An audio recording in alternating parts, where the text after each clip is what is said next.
Hello, another episode of One for the Table. Yeah. Yay! I am your host, Kimchi. And I'm John Kung. And we are here today to talk about a lot of random things like we always do. Like we always do. And go off topic. Mm-hmm. So normally, I always drink my coffee black, right? Yes. But this week when I was grocery shopping at a regular grocery store and not like a Korean grocery store or like Trader Joe's or something, like a regular, normal grocery store. Yeah. I saw a creamer that was cinnamon coffee cake flavored. Oh. I was like, I never use creamers, but I do like cinnamon coffee. So I do like the idea of this cinnamon coffee creamer.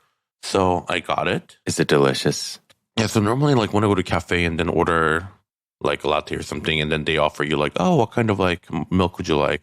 I just automatically default to oat milk or soy milk. Yeah. Because I feel trained Yeah. to believe that's a healthier choice for me, and I don't think about it. I always assumed when Asian people did that, it's because they were lactose intolerant. Yeah, which I'm not. So anyways, I get this creamer that's made with real cream, Mm-hmm. and I add it to my coffee, and I don't think I've ever actually had coffee made with real cream. Oh, really? In my life. I'm an avid coffee drinker because I've only drinking black or with nut milk or whatever. It's luxurious. This is the first time using real cream in a coffee, and my God, when I took the first sip, and I was like, wait, I brew this coffee every day, and I know exactly what it tastes like, but what was going down my throat felt like this caramelly, creamy, rich, velvety sensation that was it honestly felt like liquid gold going down my throat. And then it's that anime wow sound effect that you hear. Literally, but wow. Let me see if I can find it. And because it was cinnamon coffee flavored, I love cinnamon coffee. Yeah. Added that little kiss of cinnamon that I was looking for. Yeah. And I was like, so this is why people use real cream. Literally. It's that. Wow. I feel like I've really missed out on something my entire life. I mean, it's probably for the best for that I haven't been using cream. It is for the best because heavy cream and deep cream is not exactly the best thing for you when it comes to a lot of I guess fitness goals and health goals, but it is very nice. I mean, as often as you would be willing to eat an ice cream, I feel is a good comparison. Because it's a treat. It's a treat. Yeah. I'm into it. We used to drink half and half in my coffee and stuff, and that was also nice. Have you ever tried the bulletproof coffee with the butter? No. Yeah, it doesn't. Oily coffee does not sound. You think appealing. It'll be oily, but it's not. Oh, really? Have you tried? So you've tried it? I've tried it. Where you put a tablespoon? Is it a tablespoon of butter? I didn't put that much. I just put a little touch on my black coffee. Okay. But the first time I did it, you know how I used to drink my coffee iced always? Uh-huh. So I put the butter in and I just put ice in it, just Girl, did it coagulate? Did it congeal? Or not congeal, solidify? So you had chunks of butter. Oh, mama. The butter congealed into million little pellets. Cold little pellets. So it was and sandy. I was that was the stupidest thing I've ever done. And I had a metal reusable straw. And I the moment I took the first sip, and I'm like, it's butter boba. Oh. And of course, inside the straw, the butter got all stuck all up in there too. Stuck up in there. That's what your pipes look like when you dump oil down the drain. Mm-hmm. Yeah, it was disgusting. But so I tried it again in the normal way in a hot coffee, and I used the good butter too. Yeah. And it's actually really, really good. It's not something I do often, but if you're curious, it's definitely worth trying because it does add that that butter, when you bake shortbreads or something or pie crust, that buttery flavor. You get that buttery flavor, and that's a nice little creamy. And I like flavored coffee enough that I would totally try it. I've actually, this is the first week that I've done it fully, but I've been taking a sip every morning of a tablespoon of really high quality olive oil for health purposes. No, just straight up as because I'm just like listening to you, like starting your day off with like a nice fatty thing, like butter. And that made me think of that. Because I don't cook with olive oil a lot, because like Asian or Chinese food, at least, it's not very like harmonious with olive oil when you're like sauteing and cooking them. Because you need like a high boil, like a smoke point, right? Smoke point. And there's also like that flavor of olive oil doesn't really go with like soy sauce, I don't find. But it is very, very good for you. Like there's so many studies on like longevity studies, overall quality of life studies, health studies that like point to olive oil being really good. And so like I was just like, okay, well, I'll just do like a tablespoon of it in the morning. And one of the weird things is I found that like, I think connected to it, I'm actually just less hungry over the course of the day. And I looked into it and found like a lot of fat activates something in your stomach that makes it like contract and shrink so that you feel fuller. And olive oil is like a good fat that burns fat, right? So. I don't know if it's like it goes that far. I can't speak on it from like a scientific form because I'm not a nutritionist, but it is a healthy fat. Yeah. And I do have more energy. So like that's one thing I'm doing. But I take the sip of olive oil first, and then I start my morning coffee routine. I have a girlfriend. She has like really like thick, luscious hair. And I was like, how do you maintain this? And she says every morning, like when I eat my breakfast, I like drench it in olive oil. Oh, interesting. I've heard olive oil is good for your hair as well. But I heard like drinking it or like consuming more of it leads to healthier hair. But I guess, if you're going to eat breakfast and then like put olive oil in it, I guess, Also, like, you have to get good olive oil too, because there's a big difference between like grocery store like olive oil that's been sitting on your shelf for 8 months as opposed to like fresh olive oil. Yeah, I do Brightland from, it's a Californian one. They come in those like pretty white bottles. Oh, speaking of pretty packaging, how do you like your Wild Wonder stuff? It was good. Yeah, it was good. Yeah, had like a nice little robust raspberry flavor, with like a little sweetness. It was good. Cool. It's a little like health drink that's like, I think it's based off of Chinese medicine or something. Okay, yeah. I mean, I'm always down for probiotics, although I probably get enough of it from kimchi. Yeah, true. But speaking of eating like olive oil first thing in the morning, I feel like there's so many different science based on like what you should be eating first thing in the morning. Because I hear when you wake up, you should be drinking 2 cold glasses of water to flush the toxins. Or when you wake up, you should be like diluting 1 tablespoon of like apple cider vinegar with your water, like to. And this is like the ultimate like dilemma. Like when you go to brunch too, like you're thirsty, so you don't drink water, but then you also need coffee. But then the brunch place is like really good fresh squeezed juice. And then some people need like mimosa, and then somehow like you end up with like 4 glasses. Like always. When I'm at brunch with friends, I'm always a coffee and a water guy. And then I'll order the juice later, I think. I'll order like the juice with the food. If they have really good juice. But one of like the breakfast health things, or like if there is like a health thing that somebody does or somebody says or claims, and one of the claims is like, quote, flushing out toxins and stuff, that's a red flag.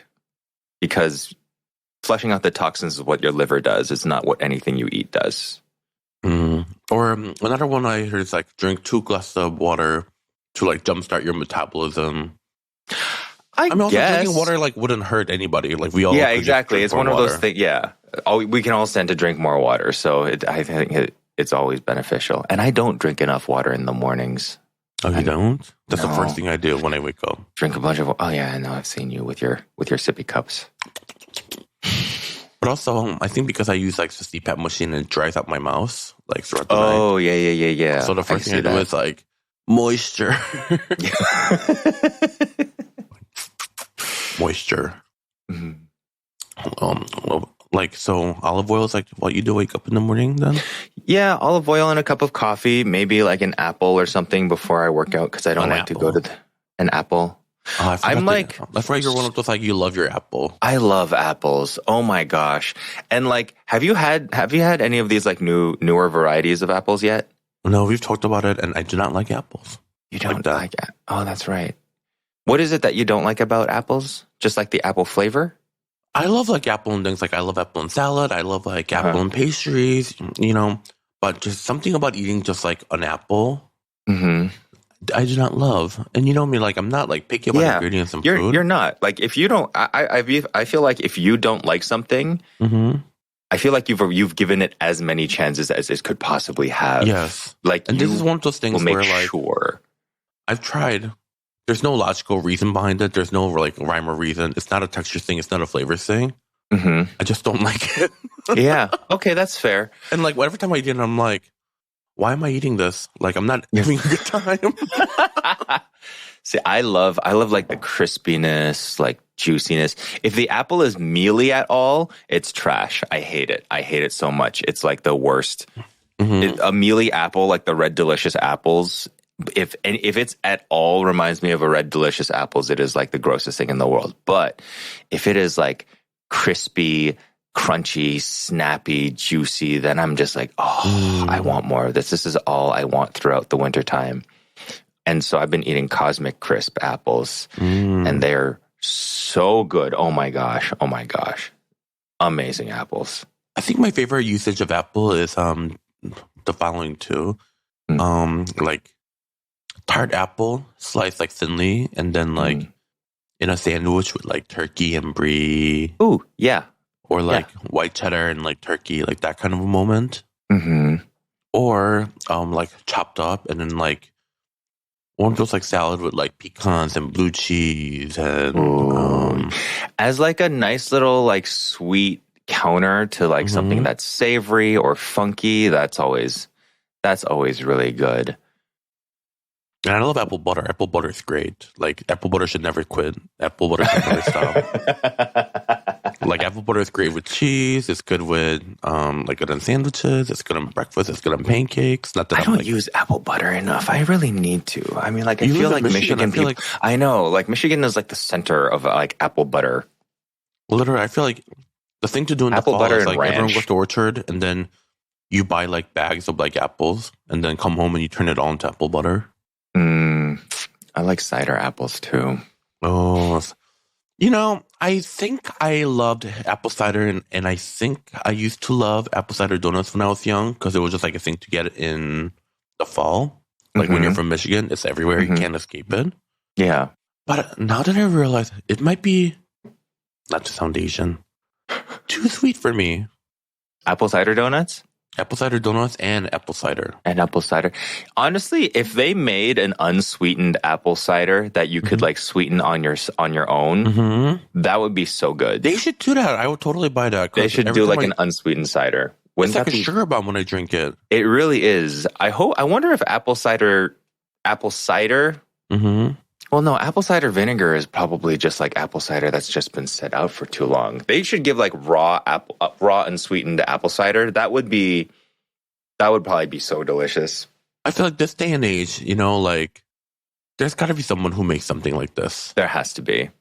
And if you're listening, hit us up on our Instagram, and maybe we can convince Kim to fly all the way to Michigan, where you are, because you probably are in Michigan, and we will visit your cider place and drink your unsweetened raw apple cider. I mean, I'll go to Michigan, you know. I'll go to Michigan. I don't know when. I'll go to Michigan. Not for free, but I'll go. No. I'll go with like, you know, if the stars align. Right. Yeah. Apple cider donuts. I think I don't think I've had a full apple cider donut on its own, to be honest. You've never been to like an apple orchard and then they just have like...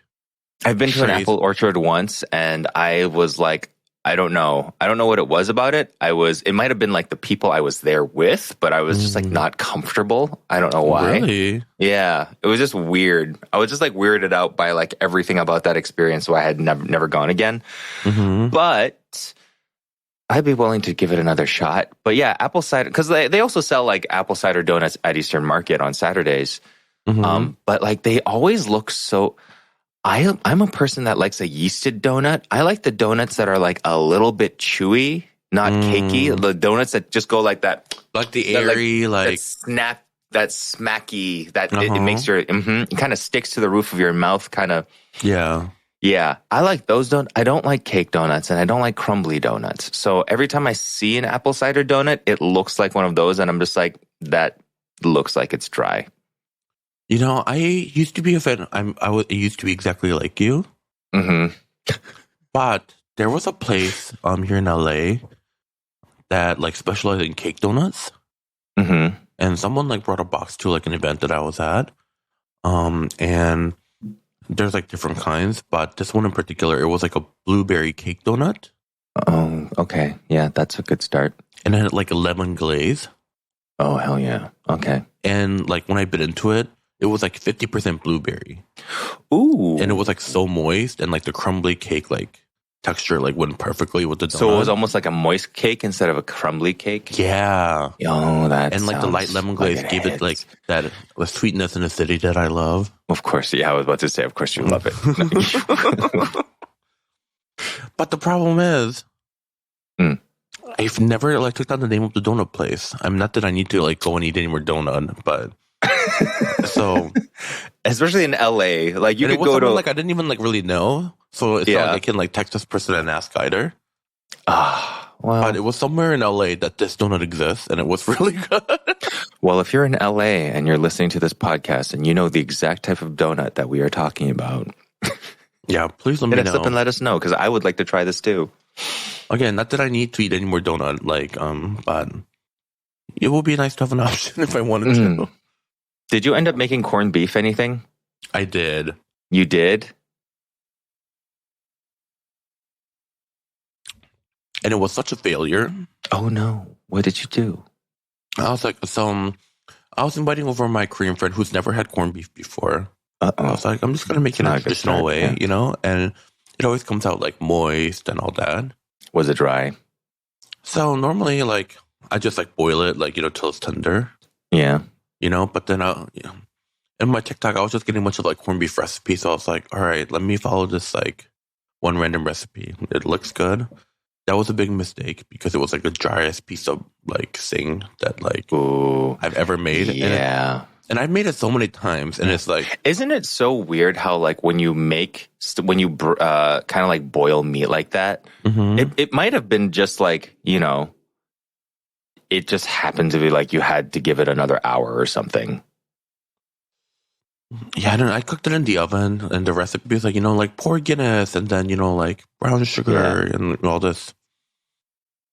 And so I was like, okay, maybe this might be the best corned beef I've ever made. It wasn't. It was the worst I've ever made.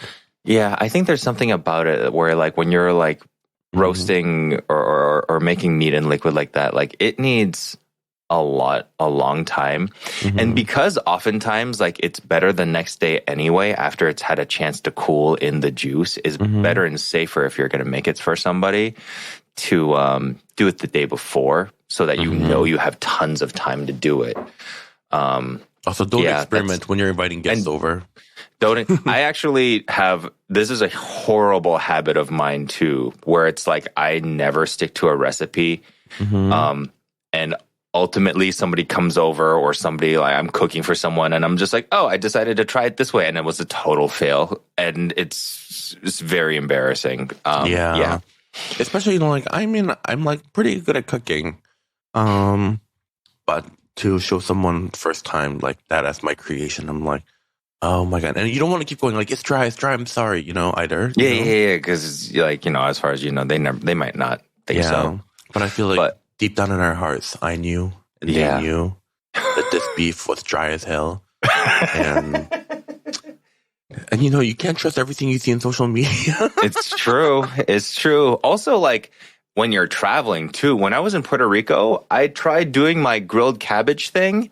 And the cabbages that I got there were the most bitter cabbages I'd ever had. And so when I grilled it, which is like such a minimal way of cooking it, the cabbages were bitter. And I was just like, cabbages were bitter and tough and fibrous. I was like, this is so embarrassing. All of these other like food content creators are around me. And this cabbage was a fail. And it was awful. But I made tacos the next day. I think I made like the tacos that I did. I just released a video on these like I saw tacos. They're actually like really really good. But you didn't so I forget the made salt. that. Okay. Huh? You don't forget the salt for the crema. But yeah, I made that because I was like, I can't have another lose. I can't do this again, and I don't know anything. You're gonna fail this way, right? And I don't know what I can trust in here anymore. So what can I do? Oh, they have rotisserie chickens here. Oh, they've got enchilada sauce here. I'm gonna do that. You went like a full like Sandra Lee, like semi-homemade cooking. Right. It was like it's hard to trust. But then we also did the avocado and condensed milk thing with my salt, and that is really good. Oh my god. Yeah, I know, I believe it. That chicken enchilada taco looked really good. It almost made me want to go get a rotisserie chicken. I'm gonna try it again using Indian simmer sauce. Okay. Yeah. Yeah, do it. I'm into this dump and heat.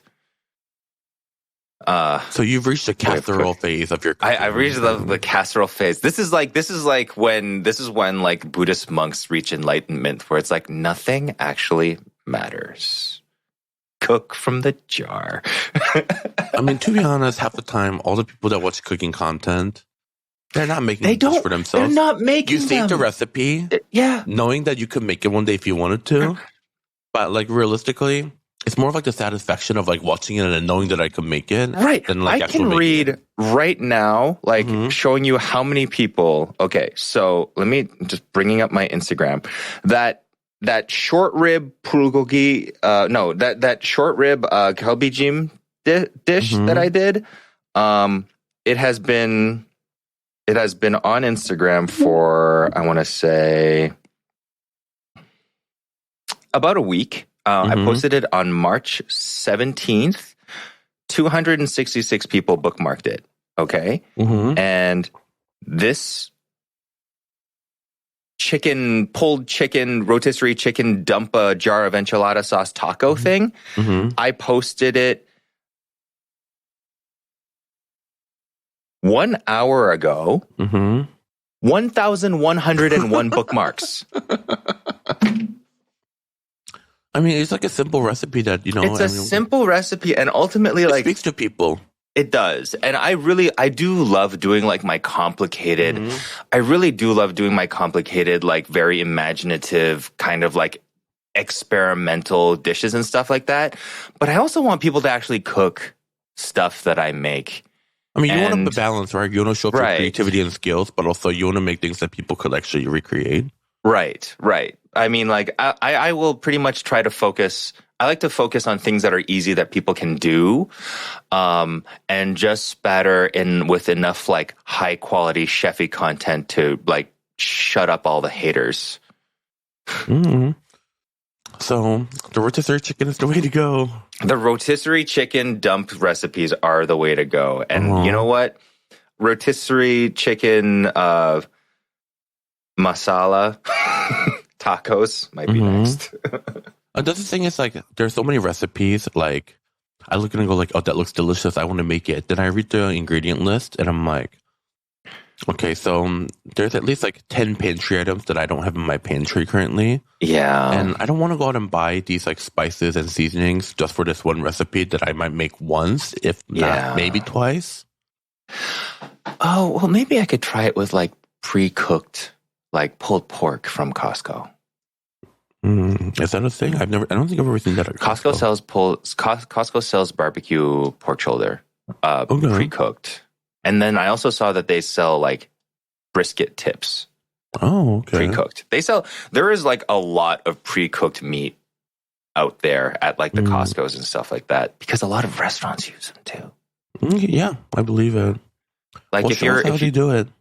I mean, like if you're I'm not acute. You know what? I'm not going to name names. It's better not to name names. But if there is a restaurant that serves a menu that is more than, I want to say, like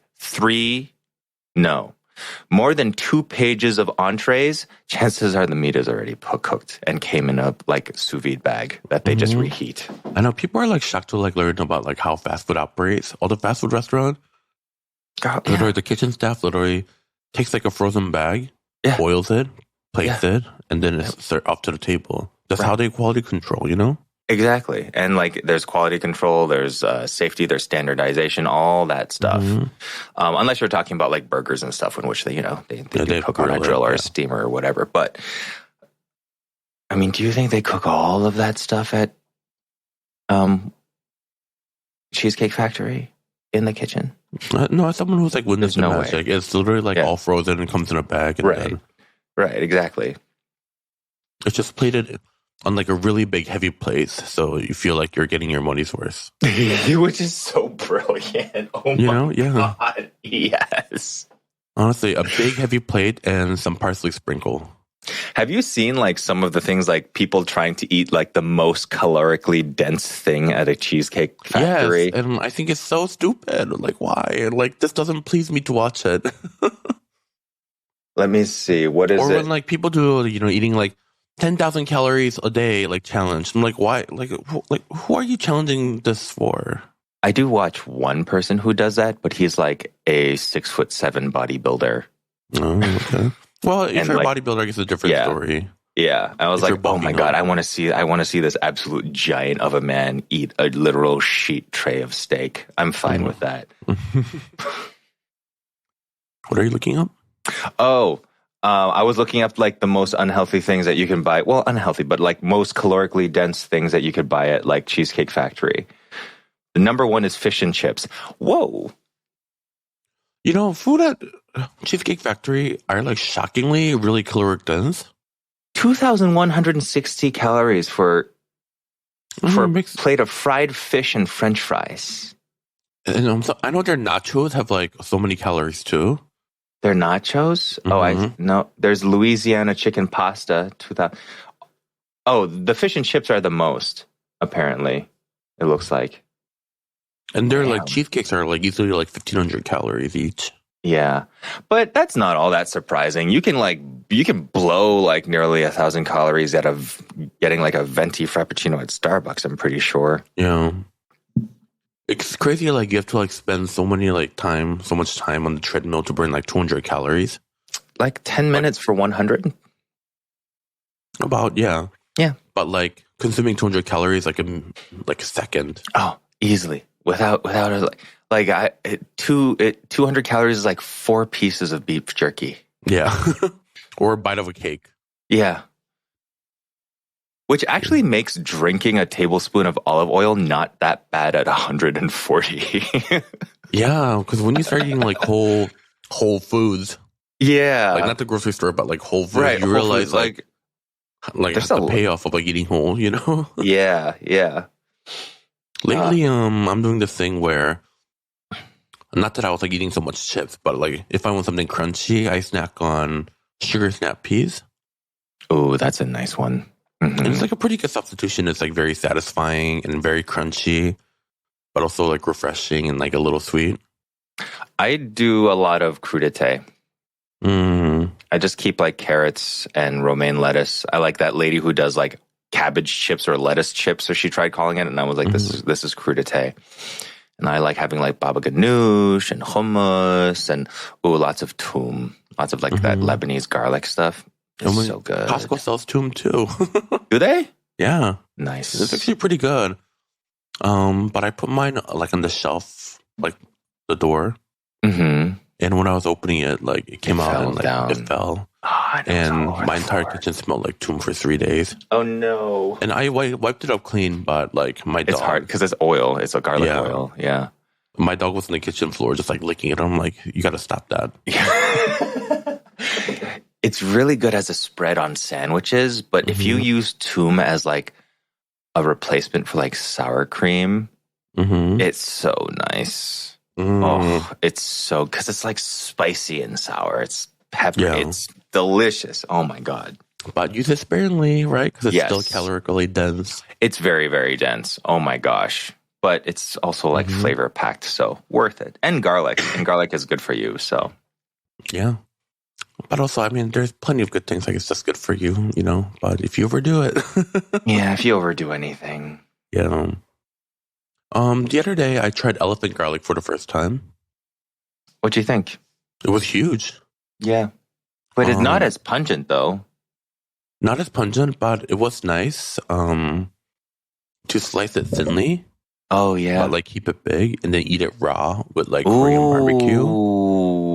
I was like, this is like Could you like, was it big enough to like wrap? Maybe use it as like a certain pieces were like actually bigger than the meat. So if like I slice it very thinly, sometimes like little garlic pieces, you know, like when you eat it like raw, it just doesn't feel enough. But this one, there was like a garlic in every bite and it was crunchy. And I was like, that's a thing. That could totally be a thing. Right? I feel like someone should like find a way that elephant garlic can be like in all the grocery stores. Mm-hmm. Where did you find it? At Sprouts. Oh, okay. Yeah, because normally I've seen it at farmers market, but I've never seen it at grocery stores. Mm-hmm. But yeah, I like the garlic that is like it's normal sized or slightly smaller, but then you open it and it's just like one bulb. Yeah. Yeah, peeling is definitely like way less work too. Yes. And we're all about easy breezy. Oh, I know. Do you guys have a Sprouts in Michigan? We don't. We have like Whole Foods, Trader Joe's, Plum Market, Meijer, Kroger. Yeah. Oh, speaking of Trader Joe's, you know what I thought was really funny this week? What? So, you know, like every now and then there's like one viral product that goes like viral at Trader Joe's and everybody like lines up to like buy it. We were talking about the tote bag last time. Yeah, before tote bags, it was like the frozen kimbap. Oh, yeah. And then like before the frozen kimbap, it was like this like rosé tomato sauce. So the new viral product people are now and that people are upset that it gets sold out is frozen tofu skin. Yeah, don't tell them that that's like everywhere in all the Asian grocery stores. And then that was exactly my reaction. Like I saw someone like, oh, like they were sold out of like the tofu skin again, and I'm like, that is like literally like. And I understand not everyone has access to like an Asian grocery store like near their home. But a lot of people, if you have access to a Trader Joe's, chances are you have access to an Asian grocery store somehow. And a lot of the people do have access. They're just scared to look, which is fine with me. But I mean, it is intimidating, but when you walk into any Asian grocery store and they all have like a frozen tofu aisle. They seriously, like everyone. Yeah. And people still don't understand the concept. Like the people who like press their tofu and stuff like that, like people who do that are act as if there's only one kind of tofu. Yes. It's like Chinese people don't press tofu because we just buy the right tofu for the job. Yes. Yes, absolutely. And but I guess all of this like a movement to like normalize like tofu in America. I mean, yeah, we can normalize it, but they can also just do it properly. Yeah. Yeah. It's not like they don't have access to it because like I've seen so many different types of tofu in the grocery store. They have firm, medium, hard, but then like, you can go even deeper and be like, oh, this tofu was processed with this stuff or this tofu was made out of this kind of bean instead. And then you can get all different types of textures, all different types of softnesses, and it's delicious. But if you press it, then you're just wasting your time and buying the wrong one. Yeah. And then another hack that I saw was like, try freezing your tofu. Yeah. I've heard of that before, and I had done it by accident. I put it under I had a really old fridge back in the day, and I accidentally put the tofu in the wrong part. And it froze, and so I let it thaw and I cooked it. And it's fine. Yeah, but also you can buy from the grocery store like that. Also, like it's not a hack; it's something like as an ingredient, like it exists in. Yeah, it already exists, and actually they have like versions of that where it's like kind of like that chewy, meaty flavor, but they'll marinate it already too. Like a lot of it will be like marinated in chili paste or marinated in soybean paste, so it's like already savory and spicy and meaty, even meatier tasting because not only is it frozen, but it's marinated afterwards, and it's so good. I love tofu. I actually I buy tofu from like Asian grocery stores, but also I like buying it in bulk from Costco too because I know like I'll go through it. I like buying like the box tofu. Yeah. The shelf stable stuff. Like a box. Okay. The ones in a box that you kind of like, they kind of just slip out. But like, because like, I think we've had this conversation too before where it's like tofu and green onion. Mm-hmm. Whereas like you buy it when you need it, but then like when you need, like it also goes bad in your fridge. Mm-hmm. Although tofu lasts a long time in your fridge. Yeah, it does, but you need to continuously change that water. Oh, but if you get the ones that are sealed, though, usually like the shelf life is at least like 3 months. Yeah, but it's never. But I never have tofu when I need it. Oh yeah, yeah. So now I just have like boxes of it in my pantry. But I mean, you don't go to Asian grocery store in like 3. You can even get tofu at American grocery stores nowadays. I can't even like it within 3 months. That's a drive to Madison Heights. I avoid it if I can. Even Whole Foods has tofu.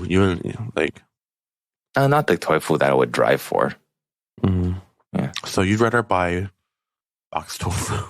It's Japanese. It's fine. Yeah. No, I mean, I'm not saying there's anything wrong with that, but I'm just saying tofu lasts a while. So I mean, you've got to go grocery shopping more frequent than like once every 3 months. I really hate leaving my house. The hermit lifestyle. Mm-hmm. Yeah, no, I get it. You do you, boo. Yeah. I guess I like always have tofu in hand because like a lot of Korean soups and stews use tofu. So I always have to remember to use it. Mm-hmm. But it's so good. It is. I agree. You could even just like braise it in like soy sauce and like vinegar and eat it over rice, like egg, like steamed egg. Yeah, that's good too. Yeah. Or you could like stir fry it with egg. Mm-hmm. Yeah. Yeah. Could, like, I wish I would think egg. about these things at the time. Yeah. No, I guess you're off the cuff. Yeah, that is one of the problems with like me, where I like don't cook with a recipe most of the meals that I make for myself. So I'm like, oh, whatever's in front of me, except like these things are rarely in front of me when they're in my refrigerator. So, No, yeah, you do you. I do. All right, let's take a quick break and we'll be right back. Okay.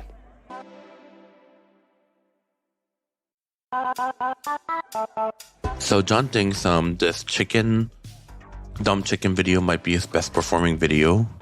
It might be. The trajectory is pointing towards that. So John's new feature will be one ingredient recipes from now on. His handle will change to one ingredient chef. Seriously. It's all pre-cooked food.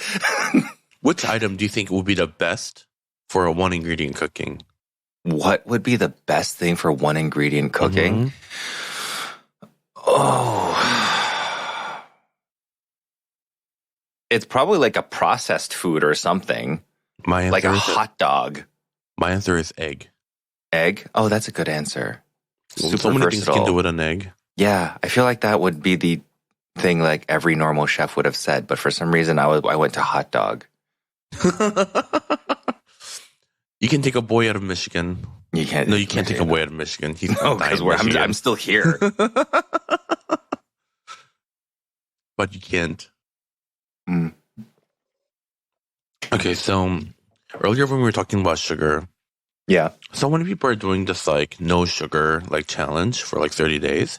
Okay, but are they doing like no sugar, no sweeteners, or what is it? I think just like no sugar, period. Okay. And I don't know. I think people are like interpreting how like ever they think it is. Yeah.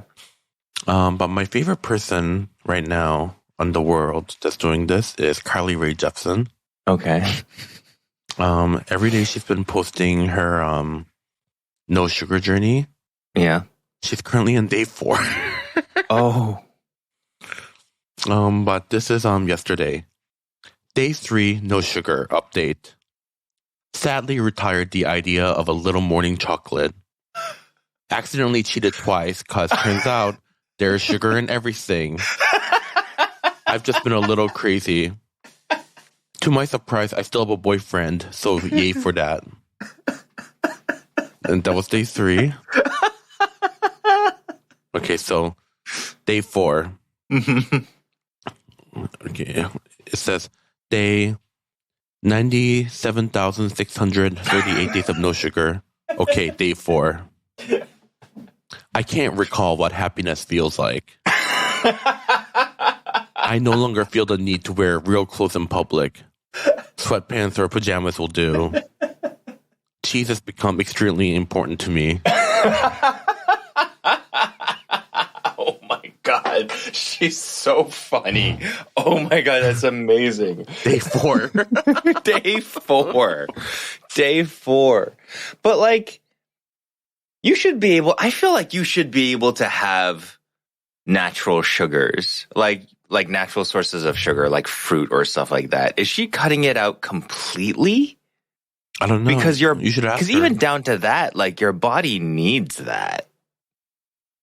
Oh, I don't know, but without it, we wouldn't have the no sugar challenge, and we wouldn't have this iconic gifts from Carly Rae Jepsen Daily. It's true. It's true. I might just have to follow her for this, for this alone. For this journey. Yeah, for this journey. Did you see the lobstisserie chicken that Martha Stewart posted? No. She went to this restaurant, and for I think $250, she bought this plate that was pretty much like a roast chicken, but like a lobster head was like stuffed on it and like lobster parts. So it was... The ultimate serving was like a chicken breast with a lobster tail with a chicken breast with a lobster tail, but the presentation was absolutely ridiculous, where they put like a lobster head on a roast chicken and the claws at the feet and stuff like that, and like the tail covering the chicken butthole, and people were like making fun of it. And I was thinking possible Halloween costume. Yeah. It's very specific, and it's very Halloween costume like, oh, here's a gay guy with another costume he has to explain. Well, it's going to be one where it's like so ridiculous that like people will ask, but if you already get it, you get it. And that's a every Halloween gay guy with their costume. Right. Every gay that's guy. A Halloween. You're not breaking any grounds here. That's every gay guy when they come That's a Halloween costume that I would post on my page but not wear in real life because it already will hit a segment of people that get the joke. Okay. Yeah. Or maybe sometimes it can just be completely Dadaist. If Heidi Klum can be a worm, I can be a lobstisserie chicken. Yeah, I mean, I'm not stopping you by any means. Just worming around. Yeah, go live your dreams. Just worming around. Yeah, do it. I said I want to be a worm, so yeah, make me a worm. So iconic. Heidi Klum is so good. Have you started watching X-Men 97? Did you watch the show as a kid? I have read some of the comic, but X-Men was too depressing for me because it was the entire nation of people hating on these people with special talents and wanting to exterminate them. Mm-hmm. Hit a little too close to home. Not even, but it was just the overall tone of the... Yeah. This is my problem with a lot of American superhero movies. It is very, very dark and depressing. Yeah. And I understand it's a reflection of society and all that in general. But if I have the option to watch that, or I have the option to watch Sailor Moon or Wedding Peach, where girls transform in pretty dresses and they wave their one stick around with rainbow and glitter flies out of it. Yeah, and there's dark elements to those shows too, but very dark elements to some of those elements get so dark that American comic media could never. But at least I get glamour and glitter.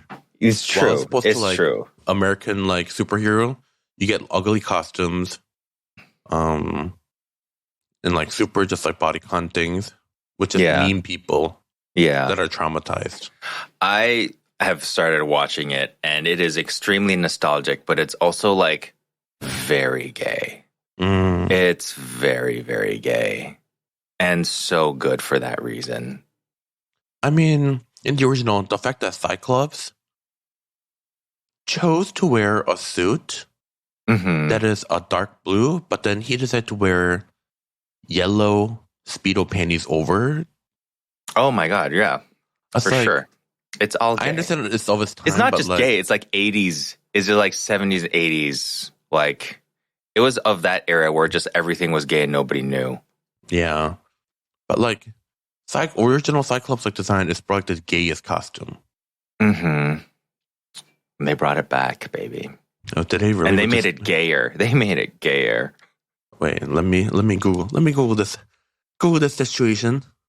X-Men 97.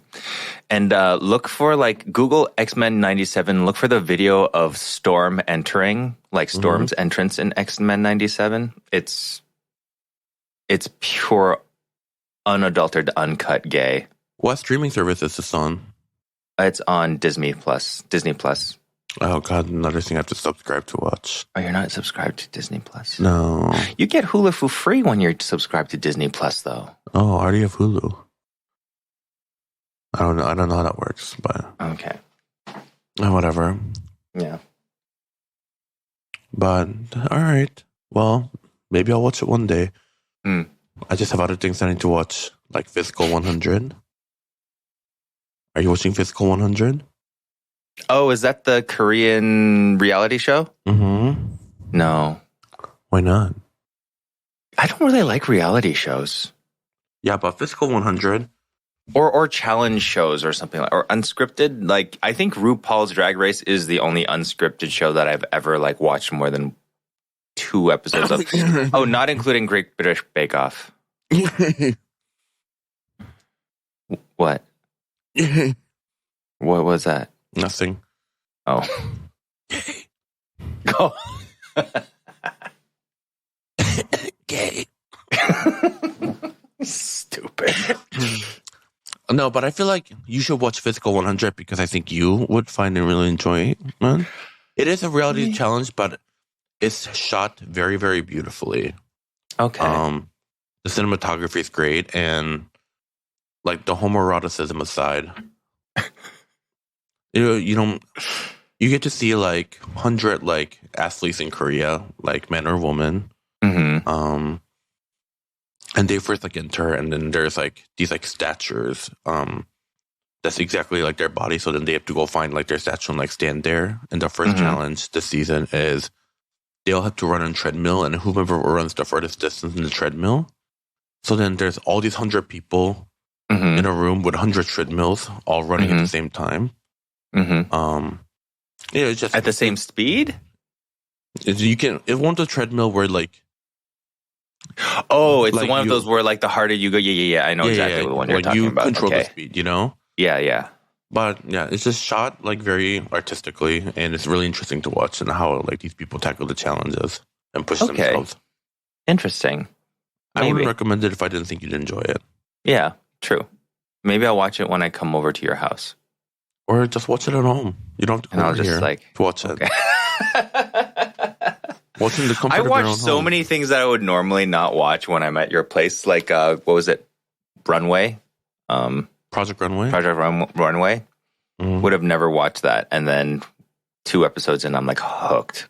But then I came home. Well, then I left your house and I never watched another episode. All right. Well, I've already seen these episodes, so you should just watch it in your home. Okay, fine. You're not going to watch it, are you? I'm not going to want to watch it. Just watch it. Why did you just watch it for me? Huh? I watched it. You tell me to watch. Do you? Yeah. I haven't watched every single TikTok video you send me. I know you for a fact that you don't watch all the videos I send you. I do. I may not watch it at the time. I don't, but I do go back and I watch it. And I respond to them. I respond to some of them with messages and comments. Where I've sent you a video and you send me the same exact video back 2 days later. Yeah, well, that's just out of habit when I'm like doom scrolling on TikTok, which is like the only way to watch TikTok anymore. All right. And also, there are only 2 people. There are 2 people that I send videos to, is you and Dylan, and sometimes I get it mixed up who I'm sending it to. Okay, all right. All right, I'll let you off the hook this time. But honestly, like watching the videos that people send you is the only only real reliable way to watch TikTok anymore. They've been curated for you if someone is sending it to you, you know? Exactly.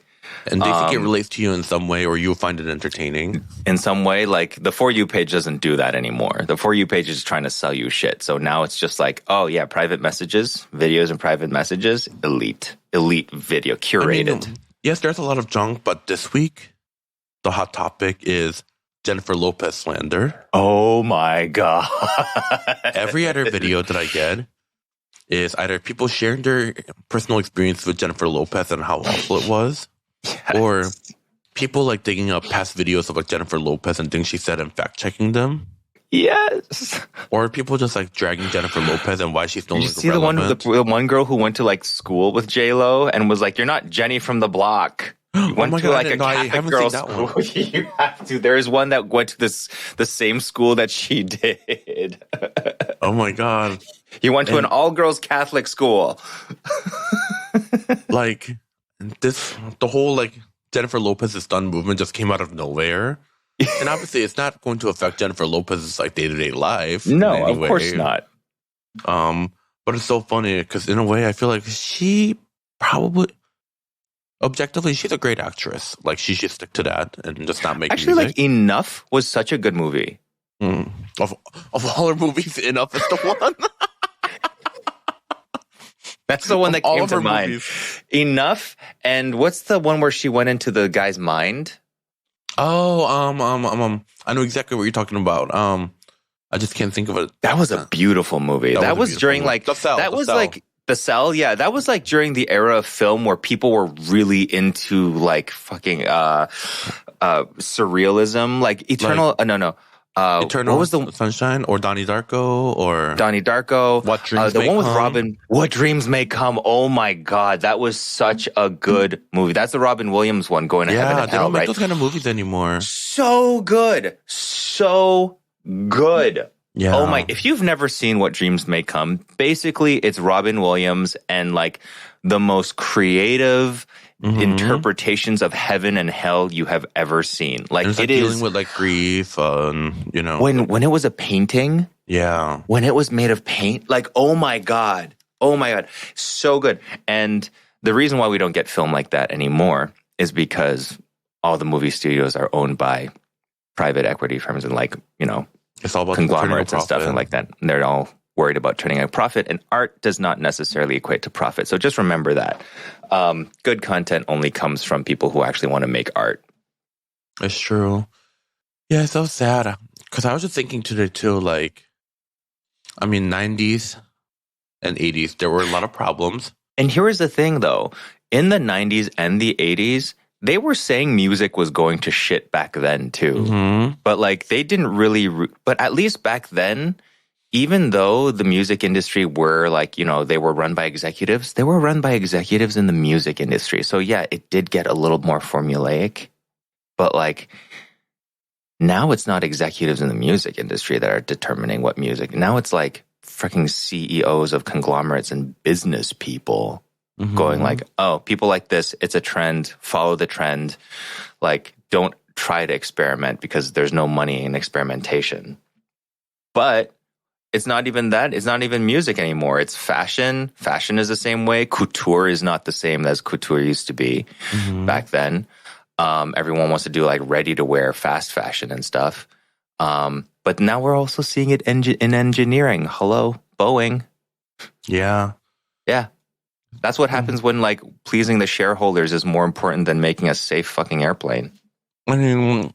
The world is going nowhere where it stopped being about like people's best interest a long time ago, Yeah. Anyways, and that was spiraling out again. Yeah. How the world is terrible. We almost made it. We almost did it. Like we're at like we're on an hour. What do you mean? The last segment was like almost 40 minutes, so we almost made the whole hour without spiraling. We did. Yeah. We do have a couple of listener questions this week. Oh, sweet. This is from Aaron. Hi there. Thanks for the podcast. I look forward to it every week. I want to ask each of you, what is your go-to comfort foods are? I just lost my dad to cancer and I'm devastated. Cooking brings me joy and distraction. and I need all the comfort I can get, but it's impossible to come up with ideas or make decisions right now. The dishes can be simple or complicated. Both will do me good depending on how I feel each day. Thanks so much. All right, first of all, Aaron, my condolences to you and your family. Same. Yeah, so like sad. That's devastating. I'm sorry. Well, if it's like doing a comfort food that's like making you feel better, or in this situation, it might also help to make, like, when grieving and stuff, sometimes it might help to actually make your dad's favorite thing in his memory, if his favorite comfort food might be nice. If you are trying to just like forget about the experience and escape for a little bit, I always turn to any kind of soup or stew or something that is warm. That is always very comforting to me. And it's such it's a slow and relaxing process where, like, you do the chopping, you're by like a warm oven, and it's like a slow, steady cooking. Like, there's no real stressful portion of it if you know what you're doing and if you have things planned out. But yeah, apart from like a stew, I would look into cooking maybe something that like your dad would have liked, and then enjoying that around people in his memory. And what if they don't want a reminder of the dad? Maybe they want to forget. Oh, make a stew. And escape stew? Okay. Yeah. I guess for me, like, everyone has like a different like idea of like what their comfort food is. For me, it's usually rice. Rice dishes are like my comfort food. And I guess the things that I like to make normally when I'm like just looking for comfort food is sushi bake. Because first of all, it's really easy. You just cook the rice, season it with, like rice wine vinegar, sugar, and salt. And then I always have like frozen salmon like in the freezer.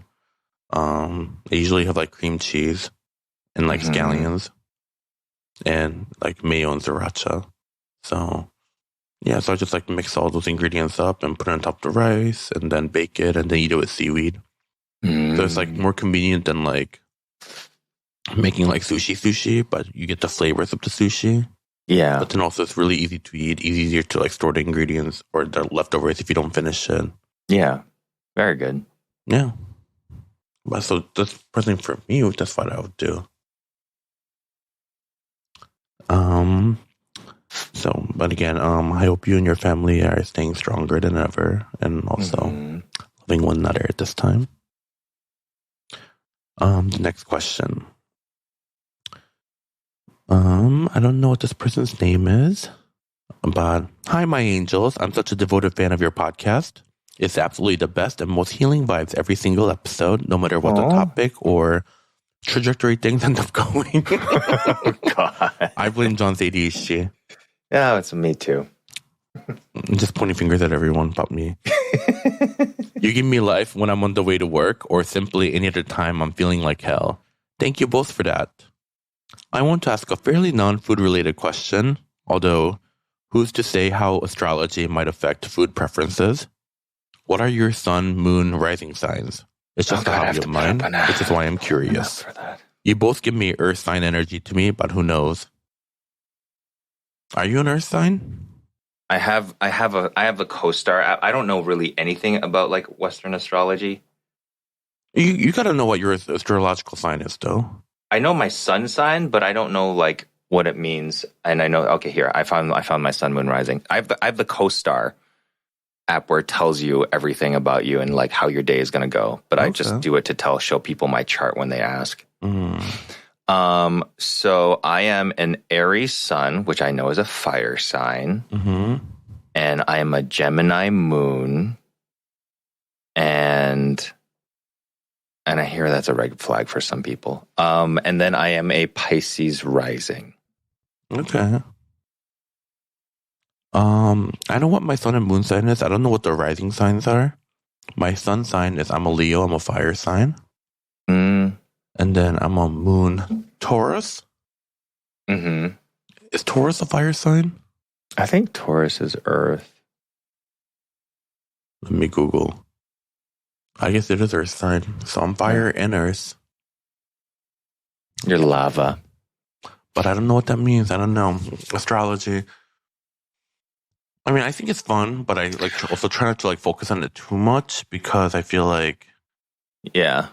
I think sign things are just generic enough that it applies to anyone who just reads them and thinks that they are them. Like they can see themselves. It's always like loosely written in a way where like you can like relate it back to yourself somehow.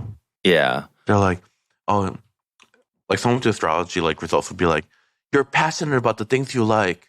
I'm like, isn't that everyone? Yeah, right. Exactly. Right. I think like I think sun signs are the side of you that you present. Your moon signs are the side of you that you feel on the inside, and then your rising is the sign that you present when you meet people for the. I'm probably so wrong. If you hate something, you really hate it, and I'm like, yeah. If I really hate it, I'm really gonna hate it. Like what? Right. Right. It's like yeah. But yeah, that's our signs for you. Yeah, there are signs. And then one last question is from Josh. Hi, Jon and Kim. First of all, I love your podcast so much. Thank you for creating a space for queer individuals with shared passion for food to have discussions that happens in and around the kitchen. My question is, any tips on how to make the perfect shumai? How do you make it? I've been making since I was 11, and I always felt like I can never perfect it. I always tend to either undercook or overcook it, or the wrapper always separates and falls off. I've actually never made shumai before, so I can't really give you an answer there. I would increase the amount of cornstarch because cornstarch tends to make the thing not only does it make the meat like juicy and bouncy, but it also makes it more sticky when adhering to it. So when you're steaming it, the cornstarch is what helps bind the meat to the wrapper. Okay. And also, again, I've never cooked shumai for myself, but I have watched a lot of tutorials and videos on how to make shumai. Yeah. And a lot of the videos always say, like, when you're mixing all the ingredients, stir in one direction. In one direction? I always do that too. I don't know why. Well, because it's supposed to, like, create, like, these, like muscle fibers, right? Or something I guess. like that. Or something like that. Yeah, it's just something that I've always been taught, and I was just like, I just never questioned it. Yeah, like it is what it is. Like I'm not gonna fight with like ancient wisdom from like grandmamas across the globe who's been making these for years or like it's like, well, why don't you know why? I was like, I just have never needed to know why. You know, if it ain't broke, don't fix it. This method has worked for millions of people. Cornstarch. Add a little bit more cornstarch. Okay. Otherwise, now I want shumai. Me too. I like those shumai that has like, you know, like pork and shrimp chopped up, but also like a lot of like mushroom, like that crunchy mushroom. Is it woodier? Yes, the bouncy black one. Yeah, that's good. That's good stuff. Actually, maybe I will go make some shumai today. Do you have a recipe that Do I have a recipe? I don't have a recipe personally. No. Oh, fuck you. That's our podcast for the week. Thank you for listening. If you like what you heard, comment, subscribe, like. If you don't, well, fuck you too.